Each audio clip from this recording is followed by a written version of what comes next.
বিধাতার হাতে লেখা, কার সাথে কার হবে দেখা। কেউ জানে না কবে কখন কার সাথে গিয়ে মিলবে জীবন। তবুও থাকে একটি চাওয়া, মনের মতো প্রিয় বন্ধু পাওয়া। নমস্কার বন্ধুরা, গল্পে গল্পে চ্যানেলে আপনাদেরকে জানাই স্বাগত। আমাদের চ্যানেলে সব ধরনের গল্পই শোনানো হয়ে থাকে। চ্যানেলটা ভালো লাগলে সাবস্ক্রাইব করে লাইক এবং শেয়ার করে দেবেন। আজ আপনারা শুনবেন একটি ইতিহাস নির্ভর ভৌতিক গল্প। এই গল্পের রচয়িতা আমি ইন্দ্রাক্ষী মুখার্জি। তাহলে শুরু করা যাক আজকের ইতিহাস নির্ভর ভৌতিক গল্প মুখার্জি ভিলা।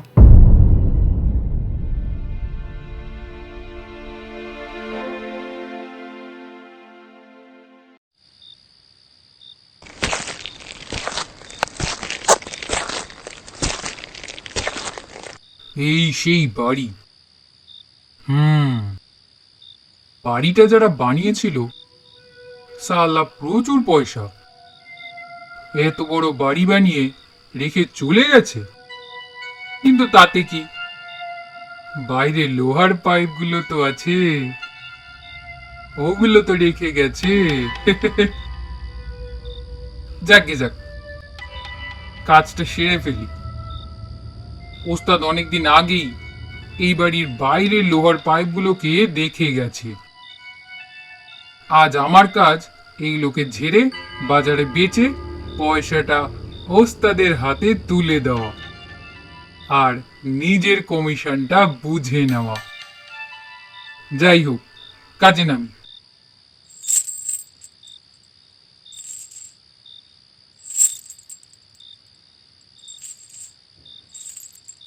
ও ও ও ওটা কে? ও ও ও ওটা ডাক্তার না?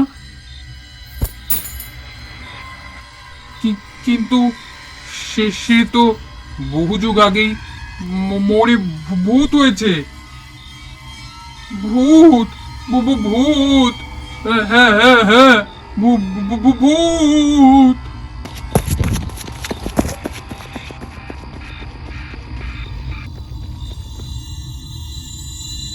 নীলগঞ্জ গ্রাম, সেখানকার মুখার্জি ভিলা এককালের নাম করা বাড়ি ছিল। এই গ্রামের বহু মানুষের বহু উপকারে এসেছে একসময় এই বাড়ি। কি ভাবছেন, কি করে? এই বাড়ির একতলাটা এককালে ছিল গ্রামের একটি বেসরকারি হাসপাতাল। বেশি না, ছিল মাত্র 10টা বেড। তাতেই এই হাসপাতালে ভিড় হরদম লেগেই থাকত। এই বাড়ির বর্তমান মালিক হলেন শ্রী হরিদাস মুখার্জি। তবে বর্তমানে তিনি আর এই বাড়িতে থাকেন না। তিনি তার একমাত্র কন্যা এবং স্ত্রীকে নিয়ে থাকেন কলকাতায়। তার একমাত্র মেয়ে চৈতালি কলকাতায় একটি বহুজাতিক সংস্থায় কাজ করে। হরিদাস মুখার্জি আর তার স্ত্রী মিনতি দেবীও বর্তমানে মেয়ের সাথেই থাকেন এবং সেই কারণেই নীলগঞ্জ গ্রামের মুখার্জি ভিলা বেশ কিছু বছর ধরেই পরিত্যক্ত অবস্থায় পড়ে রয়েছে। আজ প্রায় 1 যুগ পরে চৈতালি তার বাবা হরিদাস মুখার্জি এবং তার মা মিনতি মুখার্জি এসেছেন তাদের নীলগঞ্জের মুখার্জি ভিলাতে।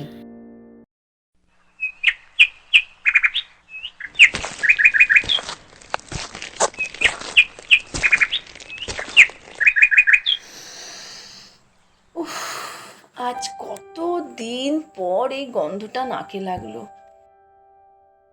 গ্রামের এই নির্মল বাতাস, সবুজের এই গন্ধটা বড্ড মিস করতাম কলকাতায়।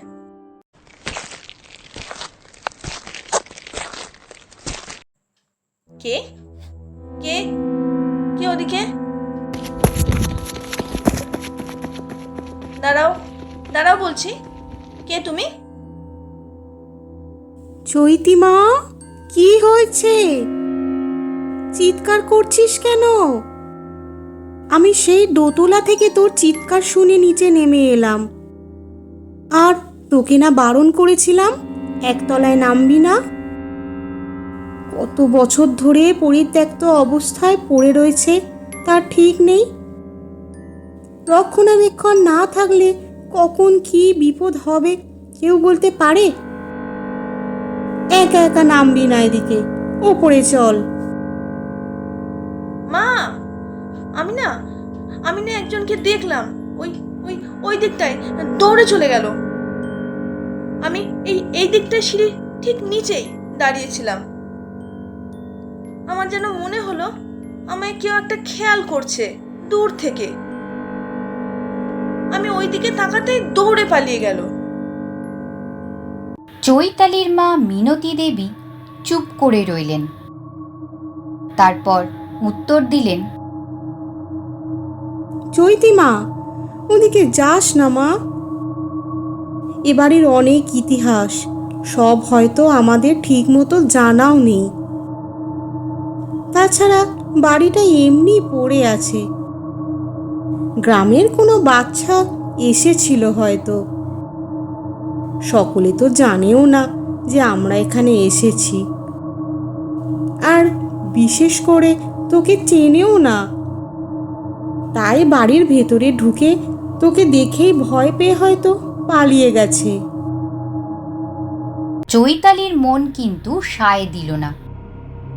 তার বারবার কেমন যেন মনে হতে থাকলো এই বাড়ির অন্য প্রান্তটা যেন তাকে ভীষণভাবে আকর্ষণ করছে।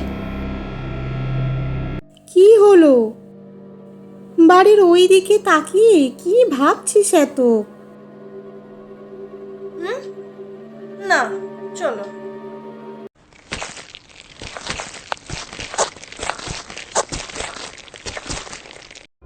চৈতালির বয়স তখন মাত্র 14। পড়াশোনায় সে বরাবরই খুব ভালো ছিল। তাই নীলগঞ্জ গ্রামের সরকারি উচ্চ বিদ্যালয় থেকে তার বাবা তাকে কলকাতার নামি দামি স্কুলে পড়ানোর জন্য পাঠিয়ে দিয়েছিলেন। চৈতালির তাই খুব বেশি দিনের স্মৃতি নেই তাদের এই মুখার্জি ভিলাতে। রাত তখন প্রায় 10টা। খাওয়া দাওয়ার পর চৈতালি তাদের দোতলার বারান্দাটায় এসে দাঁড়ালো। গ্রাম তো, তাই রাত 10টাতেই মনে হচ্ছে মাঝরাত। এই নিশুতি, বাপ রে! একতলাটার দিকে তো যেন তাকানোই যাচ্ছে না। সেই সন্ধেবেলা 6টার সময় এই বাড়ির কেয়ারটেকার এসে একতলার বারান্দার বাল্বটা জ্বালিয়ে দিয়ে গেছে। এখন সেই আলোতেই একতলার বাড়ির ভেতরের জমির জঙ্গলটাকে দেখে মনে হচ্ছে একদলা অন্ধকার যেন কুণ্ডলি পাকিয়ে পড়ে আছে। এমন সময় চৈতালি তার মায়ের গলার শব্দ শুনতে পেল। লোকু, লোকু শোন, এদিকে আয় সোনা, খেয়ে যা। লোকু? লোকুটাকে? আর এত রাতে মা কাকে খেতে ডাকছে? গিয়ে দেখি তো। চৈতালি তাড়াতাড়ি তাদের মুখার্জি বাড়ির দোতলার বারান্দা থেকে হেঁটে ভেতরের ঘরের দিকে গেল।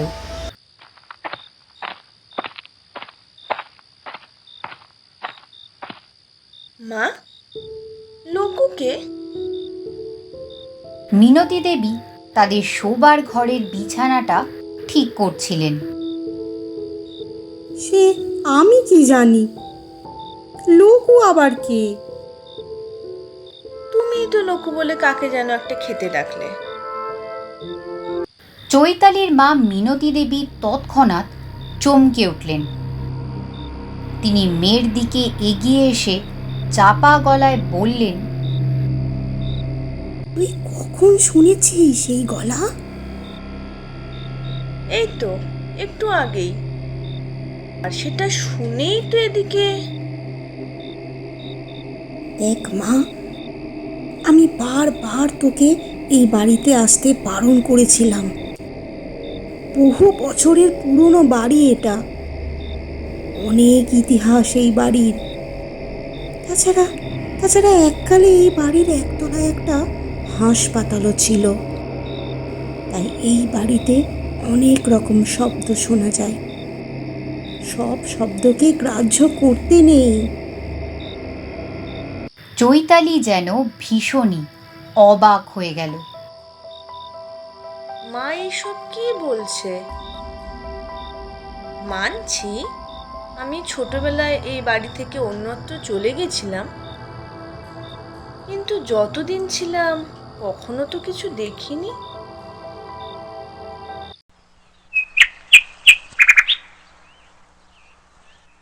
চৈতালির রোজ সকালে তাড়াতাড়ি ঘুম থেকে ওঠার অভ্যেস। ঘড়িতে তখন ভোর 5টা। আলো ফুটেছে অনেকক্ষণ, কিন্তু চতুর্দিক নিস্তব্ধ। চৈতালি ধীরে ধীরে হেঁটে তার ঘরের বাইরে বেরিয়ে এসে বারান্দাতে এসে দাঁড়ালো।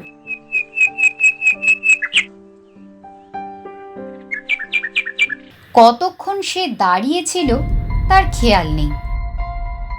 এমন সময় সে খেয়াল করল তাদের বাড়ির একতলায় উঠোনের পাশের জঙ্গলটায় যেন কেউ দাঁড়িয়ে আছে। চৈতালি কিছুটা থতমত খেল। আমি কি আবারও ভুল দেখছি? কালো কিছু একটা দেখেছিলাম। মা বলেছিল এই বাড়ির অনেক ইতিহাস। আচ্ছা, কি ইতিহাস সেটা তো কেউ কখনো বলেনি আমাকে। অবশ্য আমি নিজেও সেটা জানতে চাইনি কখনো। এমন সময় চৈতালি খেয়াল করল একতলার সেই অবয়ব এইবার জঙ্গলের দিক থেকে তাদের বাড়ির একতলার উঠোনের ওপরে উঠে এসে এক দৃষ্টে যেন তারই দিকে তাকিয়ে রয়েছে। চৈতালিও এখন অপলক দৃষ্টিতে সেই অবয়বকেই দেখছে। একটি পুরুষ এবং বেশ সুদর্শন। চৈতালির যেন ঘোর লেগে গেল।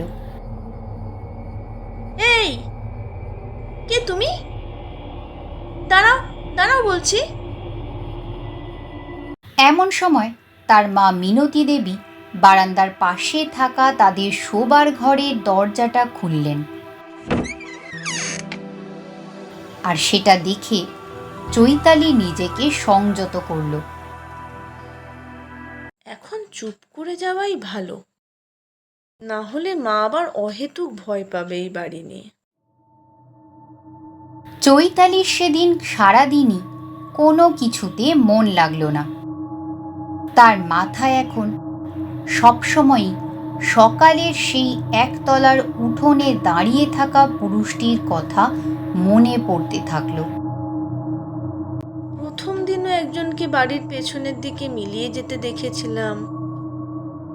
আজকেও দেখলাম একজন নিচে দাঁড়িয়ে বাড়ির দিকেই দেখছে। ব্যাপারটা ঠিক কি? ভীষণই আশ্চর্য ব্যাপার। মাকে এই ব্যাপারে কিছু বললেই মা ভয়ে ভয়ে থাকে, সাবধান করে। বাবাকে কি একবার জিজ্ঞেস করব? অবশ্য লাভ নেই, বাবা মাকে ঠিকই জানাবে আর মা আবারও ভয় পাবে।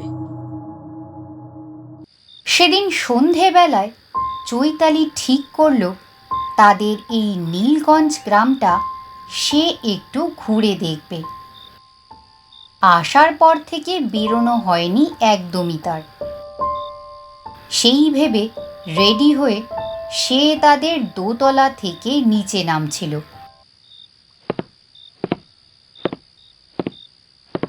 একতলা আর দোতলার সদর দরজা একটাই। সেই সদরের একটা বাড়তি চাবি সবসময় থাকে এই বাড়ির কেয়ারটেকারের কাছে। চৈতালি বেরোতেই যাচ্ছিল, কিন্তু সিঁড়ি দিয়ে নেমে দরজার কাছে আসতেই তার যেন মনে হলো কেউ একটা তার একেবারে পিছনেই দাঁড়িয়ে রয়েছে। তৎক্ষণাৎ সে চমকে উঠে পিছন ফিরে তাকালো। কে কে কে ওখানে?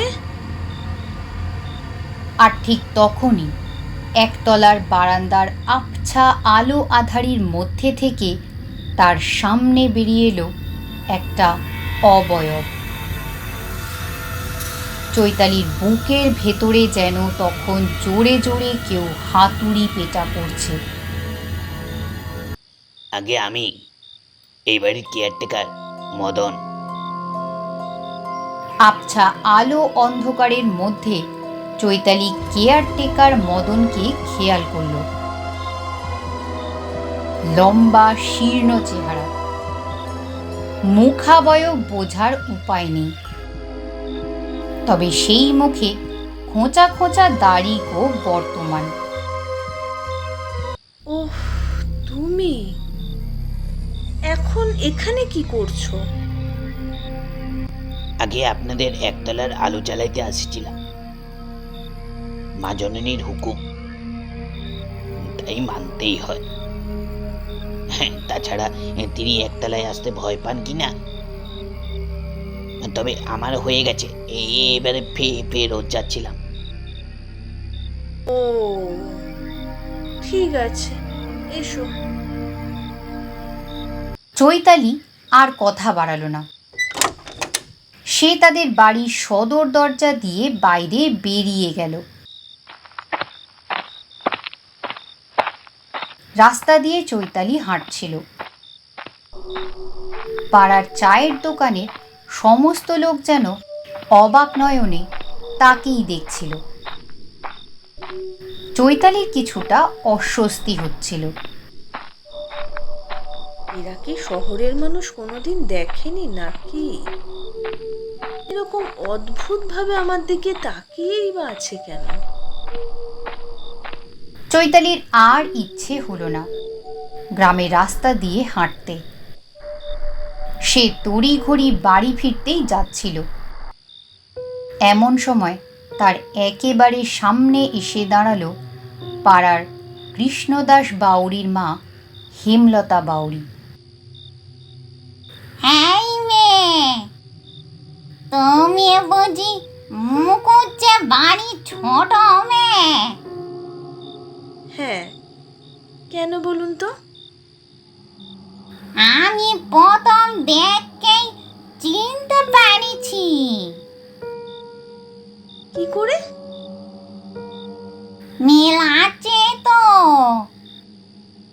তোমার মুখের সঙ্গে। কার মিল? তোমার ঠাকদার। চৈতালি বেশ অবাক হলো। জিজ্ঞেস করলো, আপনি আমার ঠাকুরদাকে চেনেন? বিলক্ষণ। সেই মনসীকে চেনে না এই গ্রামের এমন একটাও লোক আছে? এই গ্রামের সবাই চেনে আমার ঠাকুরদাকে। কেন? বড় বাড়ির জন্য? শুধু কি তাই, কত মনীষীর চিকিৎসা করেছেন তিনি এককালে। তারই ওই বাড়িতে আবার কত মনীষী ওনার হাতেই। চৈতি, চৈতি মা, কি করছিস এখানে? চল এখান থেকে। চৈতালি আর দাঁড়ালো না। তার মায়ের সাথে তাদের বাড়ির ভেতরে চলে গেল।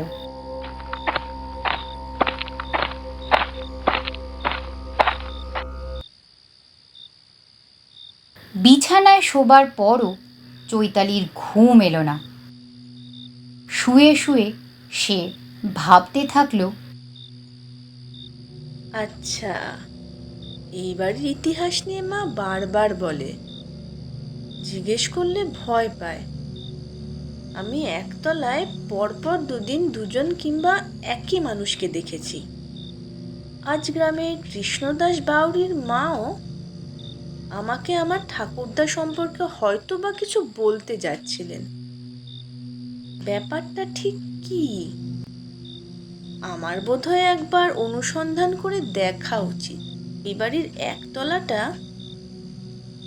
কিন্তু মা জানলে মুশকিল, লুকিয়ে করতে হবে।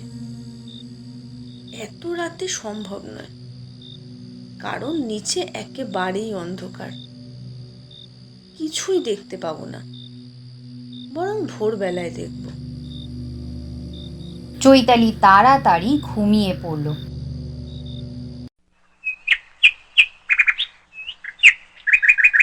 ভোরের আবছা আলোয় চৈতালি এসেছে তাদের একতলায়। সে এখন ঠিক সেই জায়গায় এসে দাঁড়িয়েছে যেখানে সেদিন সেই সুদর্শন পুরুষটি দাঁড়িয়েছিল। আচ্ছা, এই হলো এই মুখার্জি বাড়ির একতলা। দোতলার বারান্দার নিচে একতলার বারান্দা, আর বারান্দার লাগোয়া রয়েছেই একটা বড় হল ঘর। এটাতে সম্ভবত হাসপাতাল ছিল, যেখানে বেশ কিছু বেড ছিল। যাই হোক, বর্তমানে এই ঘরে অবশ্য তালা বন্ধ। আচ্ছা, এই বাদিকটায় কি আছে? ওইদিকেও তো বেশ কিছু ঘর আছে বলেই মনে হচ্ছে। গিয়ে দেখা দরকার। এই বলে চৈতালি সেই দিকেই এগিয়ে গেল। বাবা, এখানে তো বেশ অনেকগুলো ঘর, আর সবকটাতেই তো তালা বন্ধ। চাবি কার কাছে পাবো? কেয়ারটেকারের কাছে? কিন্তু তার জন্য তো সেই সন্ধে পর্যন্ত অপেক্ষা করতে হবে।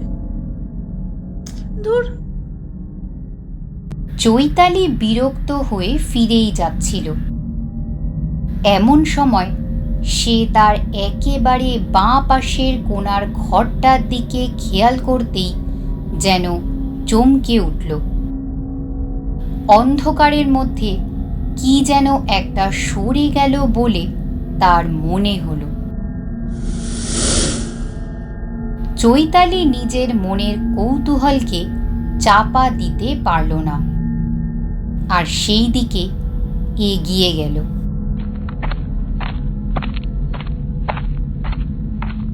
চৈতালি সেই ঘরের একেবারে সামনে এসে এইবার দাঁড়ালো।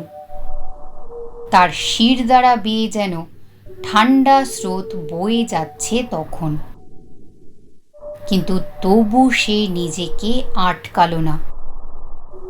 সেই বাঁ দিকের কোণার ঘরের কাঠের প্রায় ভাঙা দরজাটা ঠেলে এখন সে ভেতরে প্রবেশ করল। ঘরের ভেতর প্রবেশ করেই প্রথমে তার কাশি পেল। বাবা, কত ধুলো, আর কেমন যেন ড্যাম ধরনের। অনেকদিন বন্ধ থাকার দরুন মনে হচ্ছে এরকম বিশ্রী গন্ধ। কে কে ওখানে? এমন সময় সেই ঘরের একটা কোণা থেকে একটি পুরুষ অবয়ব তার সামনে বেরিয়ে এলো। ঘরটি আধো অন্ধকার হবার দরুন পুরুষ অবয়বটিকে ভালো করে সে বুঝতে পারছিল না। চৈতালি ভালো করে খেয়াল করল। পুরুষ অবয়বটি তার যেন বেশ চেনা চেনা লাগছিল।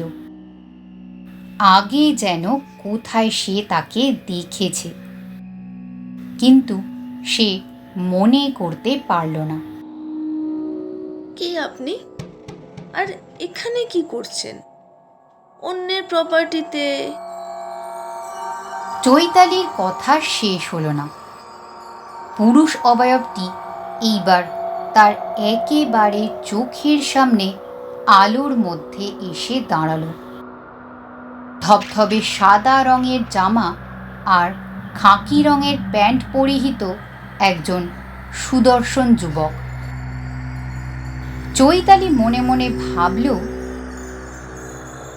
একেই তো সেদিন আমাদের একতলার উঠোনে দেখেছিলাম, আর এখন তো মনে হচ্ছে প্রথম দিনও একেই দেখেছিলাম, কারণ সে এই দিকেই, এই কোণার ঘরটাই এসে ঢুকেছিল। আজ্ঞে, কে আপনি? আপনাকে আমি এর আগেও দুবার দেখেছি এই বাড়ির ভেতরেই। কি মতলব আপনার? কি চাই এখানে? কিছুই না আজ্ঞে, আমি পেশায় একজন চিকিৎসক। চিকিৎসক? আজ্ঞে হ্যাঁ। চৈতালি ভীষণই অবাক হলো। সে মনে মনে ভাবল, একজন চিকিৎসক এখানে এইভাবে তাদেরই বাড়ির পরিত্যক্ত অংশে কি করছে? কিন্তু মুখে সে কিছুই বলল না। আপনি হয়তো ভাবছেন আমি এখানে কি করছি। চৈতালি জিজ্ঞাসু নয়নে নিশ্চুপভাবে সামনে দাঁড়িয়ে থাকা পুরুষটির দিকে তাকিয়ে রইল। আমার নাম ডক্টর বরুণ আচার্য। আমি এই গ্রামেরই ছেলে। খুব গরিব ঘরের ছেলে ছিলাম, কিন্তু ছোট থেকেই স্বপ্ন দেখতাম বড় হয়ে ডাক্তার হয়ে গ্রামের অসহায় নিপীড়িত মানুষের সেবা করব। কিন্তু টাকার বড়ই অভাব ছিল। তখন আমি আপনাদের এই মুখার্জি পরিবারেরই সহায়তা পেয়েছিলাম। অর্থের অভাবে যখন আমার ডাক্তার হওয়ার স্বপ্ন প্রায় ভাঙতেই বসেছিল, তখনই আপনাদের মুখার্জি পরিবার আমার পাশে এসে দাঁড়ায় এবং আমার ডাক্তার হওয়ার স্বপ্ন আমি সার্থক করতে পারি। আমাদের এই মুখার্জি পরিবার এককালে অনেক মানুষকে সহায়তা করেছে, আমি শুনেছি। আমার ঠাকুরদাদার বাবা ছিলেন খুব দয়ালু মানুষ। তিনি অনেক দান ধ্যান করতেন, শুনেছিলাম। এমনকি ঠাকুরদাদাও নিজে ডাক্তার হয়ে বহু মানুষের সেবা করেছেন এক জীবনে। কিন্তু পরবর্তীকালে আমার বাবা তো সেরকম কিছু। হ্যাঁ, ঠিকই বলেছেন। তবে আমার ডাক্তার হওয়ার অর্থ সাহায্যের পেছনে ছিল একটা শর্ত। কি শর্ত? সেই শর্ত হলো আমাকে আজীবন এই গ্রামেই ডাক্তারি করতে হবে। ওহো, এবং সেই জন্যই কি আপনি এই বাড়ির একতলার এই অংশে থাকেন? আজ্ঞে হ্যাঁ। চৈতালি তার সামনে দাঁড়িয়ে থাকা সুদর্শন ব্যক্তির মুখের দিকে এখন অবাক নয়নে তাকিয়েছিল। অদ্ভুত নমনীয়তা রয়েছে তার কণ্ঠে, কিন্তু সেই সঙ্গে রয়েছে অদ্ভুত কাঠিন্য, যা তার সামনে দাঁড়িয়ে থাকা পুরুষটির ব্যক্তিত্বকে আরও বেশি করে তার সামনে প্রস্ফুটিত করে তুলছে। চৈতালি মন্ত্রমুগ্ধের মতো তার সামনে দাঁড়িয়ে থাকা ব্যক্তির কথাগুলো শুনছিল। সে যেন হারিয়ে যাচ্ছিল। ম্যাডাম, হ্যাঁ হ্যাঁ, বলুন। আপনি হয়তো মনে মনে কিছু ভাবছিলেন।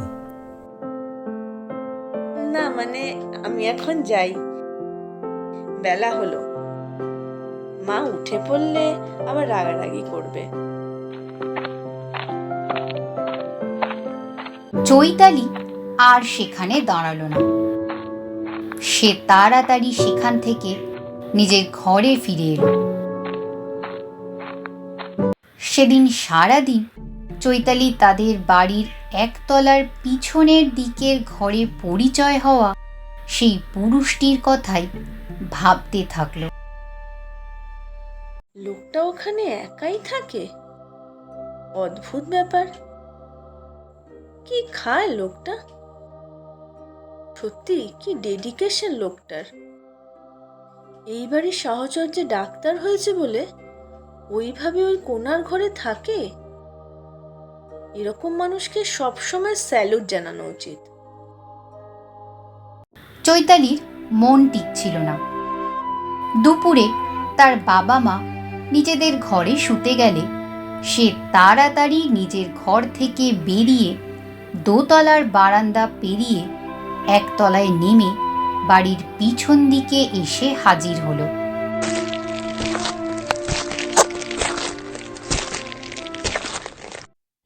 বাড়ির পিছন দিকের সেই ঘরের ভেতরে সে ঢুকতেই যাচ্ছিল, এমন সময় তাকে পেছন থেকে যেন কেউ একটা ডাকল।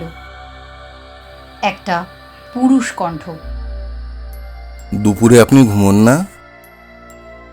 ওহো, আপনি এখানে? এই জঙ্গলের ভেতরে এখানে কি করছেন? আমি তো ম্যাডাম এই পুরো জায়গাটা জুড়েই থাকি। প্রিয় বন্ধুকে দেওয়া কথা আজও ফেলতে পারিনি যে, আর তার জন্যই এখানে থেকে যাওয়া। প্রিয় বন্ধু? সেটা কি এই মুখার্জি পরিবারের কেউ? এই মুখার্জি পরিবারের দয়ায় যখন ডাক্তার হতে পেরেছি, তখন প্রিয় বন্ধুর কথা যে রাখবো, সেও নিশ্চয়ই এই পরিবারেরই একজন হবে, তাই না ম্যাডাম? হ্যাঁ, সেও ঠিক। চৈতালির মনে যেন হাজারো প্রশ্ন, কিন্তু তবু যেন সে কোনোটাই সেখানে সেই ব্যক্তিত্ববান পুরুষের সামনে রাখতে পারছিল না। আমার ঠাকুরদাদাও আপনার মতো একজন চিকিৎসক ছিলেন। খুব পপুলার ছিলেন তিনি এই গ্রামে। জানেন, সকলে বলে আমাকে নাকি দেখতে একদম আমার ঠাকুরদাদার মতো। আমি নাকি তার মহিলা সংস্করণ। চৈতালির সামনে দাঁড়িয়ে থাকা পুরুষটি হয়তো কিছু বলতেই যাচ্ছিল, এমন সময় বাইরে সদর দরজা খোলার শব্দ ভেসে এলো। চৈতালি খেয়াল করল দুপুর গড়িয়ে কখন সন্ধে হয়ে গেছে।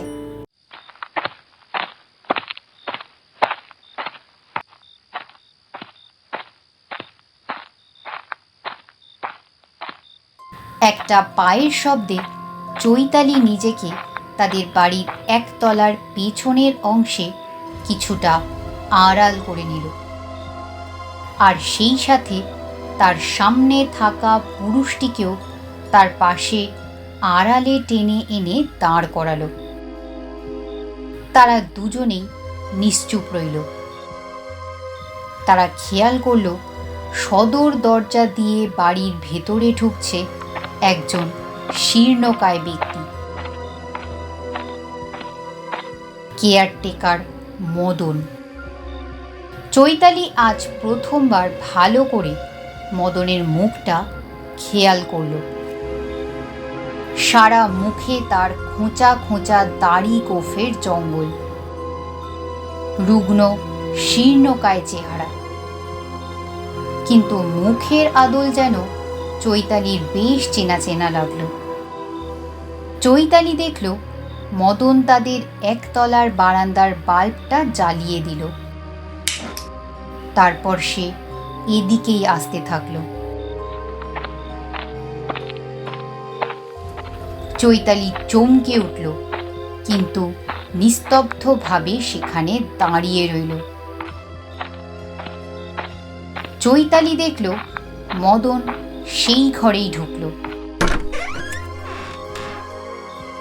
যেই ঘরে ডক্টর বরুণ আচার্য থাকেন। চৈতালি অবাক এবং জিজ্ঞাসু নয়নে এইবার তার পাশেই দাঁড়িয়ে থাকা ডক্টর বরুণ আচার্যর দিকে তাকাতেই আরও অবাক হল। সেখানে তখন কেউ নেই। চৈতালির মনে এইবার সন্দেহ জাগল। ব্যাপারটা ঠিক কি? ডক্টর বরুণ কোথায় গেলেন? আর মদন, সেই বা ডক্টর বরুণের ঘরে কেন প্রবেশ করলো? ডক্টর বরুণ আর মদন কি একে অন্যকে চেনে? অবশ্য চিনবে নাই বা কেন? আমরা তো এই বাড়িতেই থাকি না, এরাই তো থাকে, অথবা আসা যাওয়া করে। একে অপরকে নিশ্চয়ই চেনে। আমার কি একবার ডক্টর বরুণের ঘরে যাওয়া উচিত? কিন্তু এখন অনেকটাই অন্ধকার হয়ে গেছে চারপাশ। মাকে এসব এখনই জানতে দেওয়া যাবে না।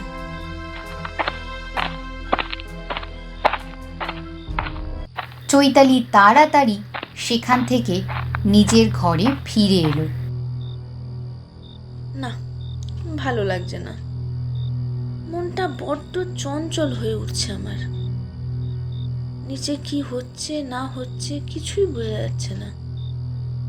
আমি নিশ্চিত মদন আর ডক্টর বরুণ একে অন্যকে চেনে। ডক্টর বরুণ না হয় চিকিৎসক, তাই চিকিৎসার জন্য তিনি এখানে থাকেন। কিন্তু মদন, সে কি করতে আমাদের এই বাড়ির একতলার কোণার ঘরে ঢুকলো, তাও আমাদের কারোর অনুমতি ছাড়া? এক মিনিট, ডক্টর বরুণ নাকি একজন চিকিৎসক, কিন্তু সে কার চিকিৎসা করে?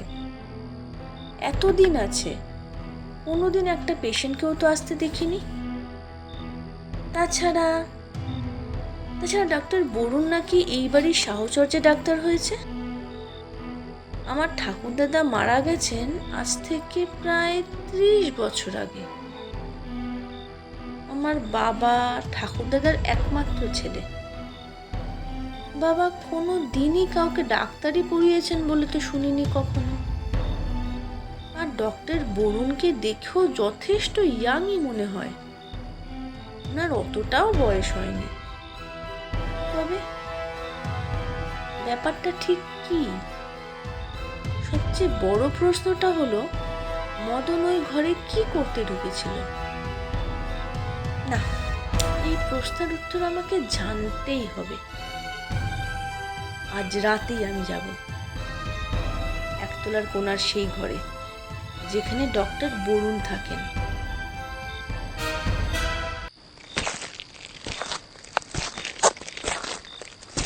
রাত তখন প্রায় 11টা। গ্রামাঞ্চল আন্দাজে বেশ অনেকটাই রাত হয়েছে। চৈতালি হাতে একটা টর্চ নিয়ে এগিয়ে চলল তাদের মুখার্জি ভিলার একতলার কোণার সেই ঘরে, যেখানে ডক্টর বরুণ আচার্য থাকেন বলে ওকে জানিয়েছিলেন।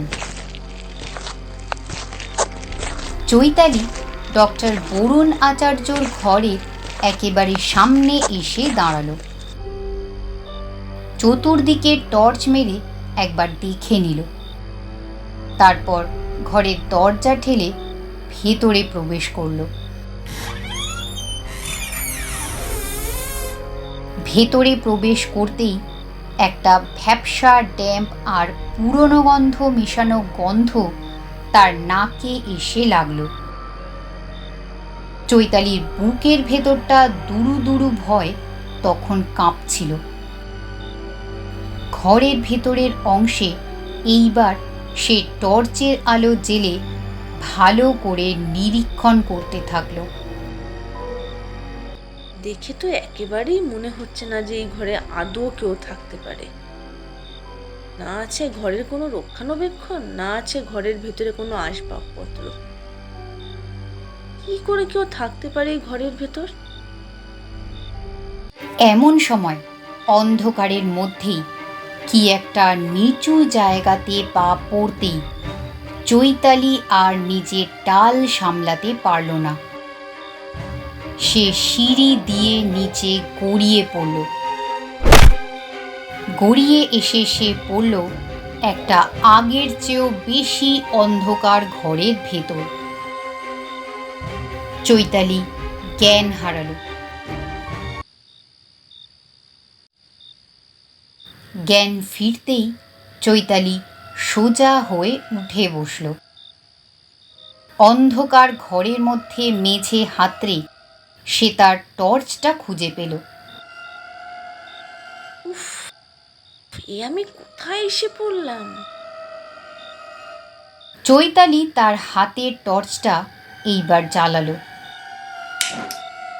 আর খেয়াল করলো সে যে ঘরের মধ্যে এসে এখন পড়েছে সেই ঘরের মেঝেতে পড়ে রয়েছে অজস্র কঙ্কাল। চৈতালি আঁতকে উঠল। এগুলো কি? আমি কোথায় এসে পড়েছি? Doctor Barun, doctor Barun, doctor Barun তো এইখানেই থাকেন। তবে এগুলো কি? এগুলো তো মানুষের কঙ্কাল মনে হচ্ছে। এমন সময় চৈতালি তার হাতে ধরে থাকা টর্চের আলোয় সেই কঙ্কালগুলোর মাঝে কি একটা যেন দেখতে পেল। ওটা কি নীল রঙের? একটা ডায়েরি মনে হচ্ছে। চৈতালি মেঝেতে এক প্রকার হামা দিয়ে সেই কঙ্কালগুলোর মাঝখান থেকে সেই নীল রঙের ডায়েরিটা হাতে তুলে নিল আর এইবার নিজের হাতে ধরে থাকা টর্চের আলো ফেলে ডায়েরির পাতা উল্টে ডায়েরিটা পড়তে সে শুরু করলো। আমার নাম ডক্টর বরুণ আচার্য। তার মানে এটা ডক্টর বরুণ আচার্যের ডায়েরি। তারপরেরটা পড়ি। আমি এই নীলগঞ্জ গ্রামের দক্ষিণ প্রান্তে থাকি। নীলগঞ্জ গ্রামের সরকারি উচ্চ বিদ্যালয় থেকে নিজের স্কুলিং শেষ করেছি। আমাদের পাড়ার ধনী পরিবার হলো মুখার্জিরা। এই পরিবারের ছেলে চন্দ্রপ্রকাশ মুখার্জি ছিল আমার বাল্যবন্ধু। আমরা একই বিদ্যালয়ের সহপাঠী। চন্দ্রপ্রকাশ আর আমি দুজনেই পড়াশোনায় ছিলাম খুব ভালো। দুজনেই বড় হয়ে ডাক্তার হতে চেয়েছিলাম। চন্দ্রপ্রকাশের অর্থের সামর্থ্য থাকলেও আমার তা ছিল না, কিন্তু তার জন্য আমার ডাক্তার হওয়া আটকায়নি। চন্দ্রপ্রকাশের পিতা শ্রী শশাঙ্ক শেখর মুখার্জি তার ছেলের সাথে আমাকেও শহরে পাঠিয়েছিলেন ডাক্তারি পড়তে, কিন্তু শর্ত ছিল একটাই, গ্রামে এসে ডাক্তারি করতে হবে। চন্দ্রপ্রকাশ মুখার্জি, তিনি তো আমারই ঠাকুর দাদা। মানে এ আমি কি পড়ছি? বরুণাচার্য আমার ঠাকুর দাদার বন্ধু ছিলেন?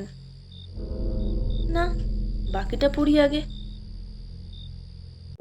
আমি আর চন্দ্রপ্রকাশ নিজেদের ডাক্তারি পড়া শেষ করে আসার পরেই শশাঙ্ক শেখর মুখার্জি তাদের মুখার্জি ভিলার একতলাতে একটি প্রাইভেট হাসপাতাল তৈরি করেন। কিন্তু শশাঙ্ক শেখর বেশি দিন বাঁচেননি।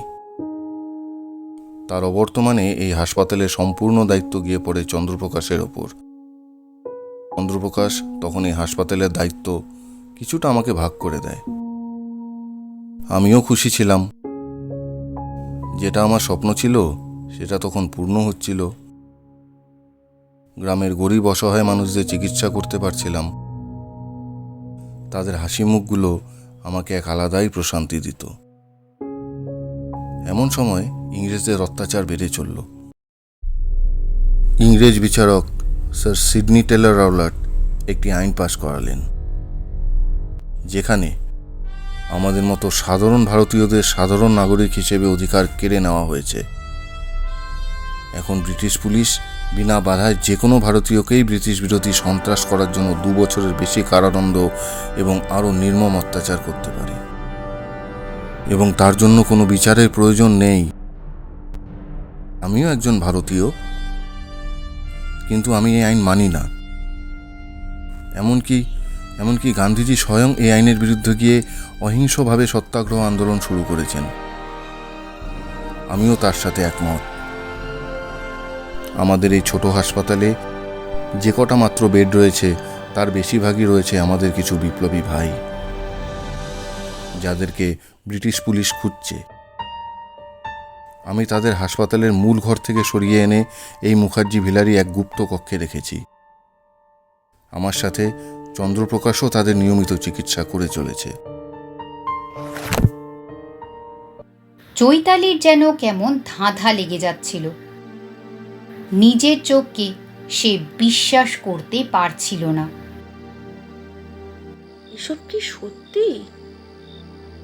ডক্টর বরুণাচার্য তাহলে ছিলেন আমার ঠাকুরদাদার বন্ধু? তারা একসঙ্গে ব্রিটিশ বিরোধী কাজে যুক্ত ছিলেন? এই ঘরে তারা বিপ্লবীদের চিকিৎসা করেছেন? তবে যে এখানে এতগুলো কঙ্কাল। আর ডক্টর বরুণাচার্য, ওনাকে আমি বারবার কেন দেখলাম? উনি তো নিজে আমার সঙ্গে কথা বলেছেন। সেটা কি শুধু এই ডায়েরিটা আমার হাতে দেওয়ার জন্য?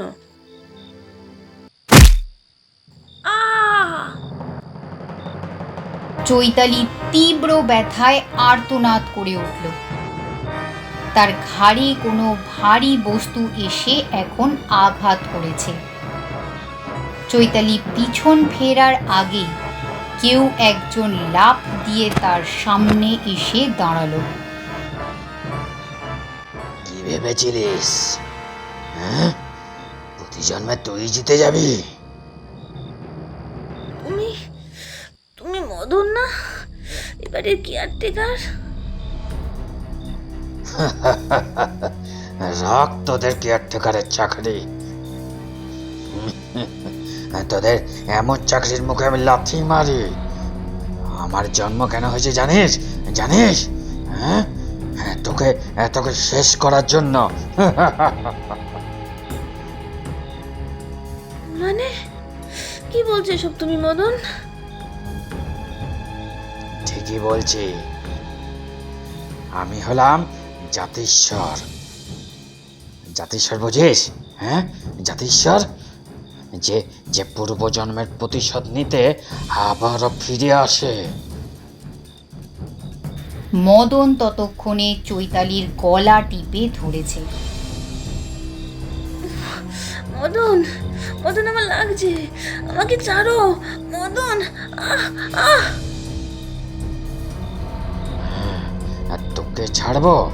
হ্যাঁ, শালা বিশ্বাসঘাতক, শালা বেঈমান ডাক্তার। কিসের বেইমানি? কি বলছে সব? তুই কি জানিস? তুই কে? তুই নিজেকে চিনতে পারিস নে। তুই হলি চন্দ্রপ্রকাশ মুখার্জির পুনর্জন্ম, তোর নিজের ঠাকুরদাদার। চৈতালির নিঃশ্বাস প্রায় বন্ধ হয়ে আসছিল। আমি কিছু করিনি মদন, আমাকে ছেড়ে দাও। চুপ সালি। আমি কে জানিস? আমি হলাম বিপ্লবী মনোহর বিশ্বাস। হ্যাঁ, এই গ্রামেরই ছেলে ছিলাম আমি। ইংরেজ বিচারক রাওলাটের রাওলাট আইন পাশ হবার পর গান্ধীজির সত্যাগ্রহ আন্দোলনে আমি যোগদান করতে গেছিলাম। ফেরার সময় পুলিশের কেউ আমার পিছনে লেগে গেছিল। তারপর পালাতে গিয়ে ব্রিটিশ পুলিশের গুলি লাগে আমার পায়ে। তখন ভগবানের মতন আমার চিকিৎসা করে আমায় বাঁচিয়ে তুলেছিলেন কে জানিস? জানিস কে? এই ডাক্তার বরুণ আচার্য, যাকে তোর ঠাকুরদাদা চন্দ্রপ্রকাশ মানে তুই নিজে খুন করেছিলিস। আর সেই সাথে আমাকেও আর আমার মতন আরো কিছু বিপ্লবীকে বিষ দিয়ে মেরেছিলিস। কি ভেবেছিলিস? হ্যাঁ, ব্রিটিশদের সাথে হাত মিলিয়ে আমাদের মতন সাধারণ ভারতীয়দের মেরে তুই ইংরেজ সরকারের কাছ থেকে বড় ইনাম নিবি? হ্যাঁ, কিরে, তুই নিজে সেদিন পালিয়ে বাঁচলেও তোর ভাগ্য তোকে আবারও এই বাড়িতে ফিরিয়ে এনেছে জানবে। আর এইবার তোর মৃত্যু লেখা আছে আমার হাতে। হ্যাঁ, আমারই হাতে। চৈতালির কাছে এখন সমস্ত ব্যাপারটাই পরিষ্কার হয়ে গেল। ডক্টর বরুণ আচার্য কেন তাকে দেখা দিয়েছিল, কেনই বা মদনকে অন্ধকারে দেখলেও তার চেনা লাগতো, কিংবা কেন তার ডক্টর বরুণ আচার্যের সৌম্যকান্তি রূপের প্রতি শ্রদ্ধা জন্মাতো, সেই সব এখন তার কাছে পরিষ্কার। কিন্তু এখন তার আর পালানোর পথ নেই। সে হয়তো তার গত জন্মের পাপের ফল ভোগ করছে। মদন এত জোরেই চৈতালির গলাটা চেপে ধরেছিল, চৈতালির নিঃশ্বাস প্রশ্বাস বন্ধ হয়ে আসছিল। তার চোখের পাতাও প্রায় বন্ধ হয়ে আসছিল। আর ঠিক তখনই মদনের আর্তচিৎকার তার কানে ভেসে এলো। আর সেই সঙ্গে সে অনুভব করল মদন তার গলাটা এখন ছেড়ে দিয়েছে। বরুণদা, আপনি আপনি আমার কথা তোর মনে নেই মনোহর? কোনো নিরীহ মানুষ কি কখনো আদৌ তার নিজের পূর্বপুরুষের কর্মফল ভোগ করতে পারে? চন্দ্রপ্রকাশ চৈতালির পূর্বপুরুষ ঠিকই, কিন্তু চৈতালিকে এইভাবে তার পূর্বজন্মের পাপের শাস্তি দেবার আমরা কেউ নই। চৈতালি মন্ত্রমুগ্ধের মতো ডক্টর বরুণ আচার্যের মৃত আত্মার দিকে তাকিয়েছিল। তার মুখ থেকে কোনো কথা বেরোচ্ছিল না। সে যেন স্বপ্ন দেখছে বলে তার মনে হচ্ছিল।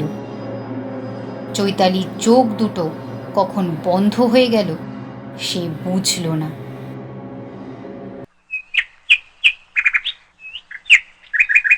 মারে মারে ওঠ। আমি আমি কোথায়? তুই তোর ঘরে রে মা। আমি এখানে কি করে এলাম? সে তো অনেক কাণ্ড। আগে তুই বল, তুই ওই পিছনের ঘরে গেলি কি করে? আজ পাড়া প্রতিবেশী মিলে সারা বাড়ি তন্ন তন্ন করে খুঁজে তোকে সেখান থেকে খুঁজে পেয়েছি। আর কিছু পাওনি? হ্যাঁ, পেয়েছি তো। এই নীল রঙের ডায়েরিটা। হ্যাঁ, ডায়েরিটা দাও আমায়। আর কিছু পাওনি তোমরা? না তো, আর তো কিছু পাওয়া যায়নি।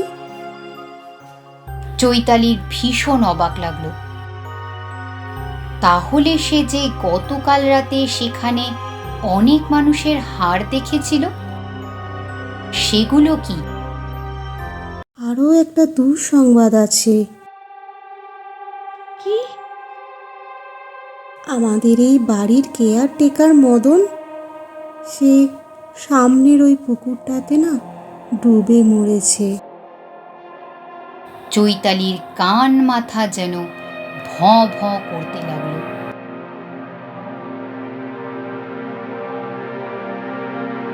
আমাদের ইতিহাসের কিছু কলঙ্কিত অধ্যায়ও থাকে, যা আমাদের পরবর্তী পদক্ষেপের পথে যে কোনো রকম বাধা কিন্তু সৃষ্টি করতেই পারে। আজকের গল্প পাঠে গল্পের সূত্রধর হিসেবে ছিলাম আমি, ইন্দ্রাক্ষী মুখার্জি। এছাড়া চৈতালির চরিত্রে ছিলেন সাহানা দাশগুপ্ত, মিনতি দেবীর চরিত্রে ছিলেন প্রীতি মণ্ডল, ডক্টর বরুণ আচার্যের চরিত্রে ছিলেন সুবীর শর্মা এবং মদনের চরিত্রে ছিলেন রাহুল দুবে। সকলে ভালো থাকবেন। নমস্কার।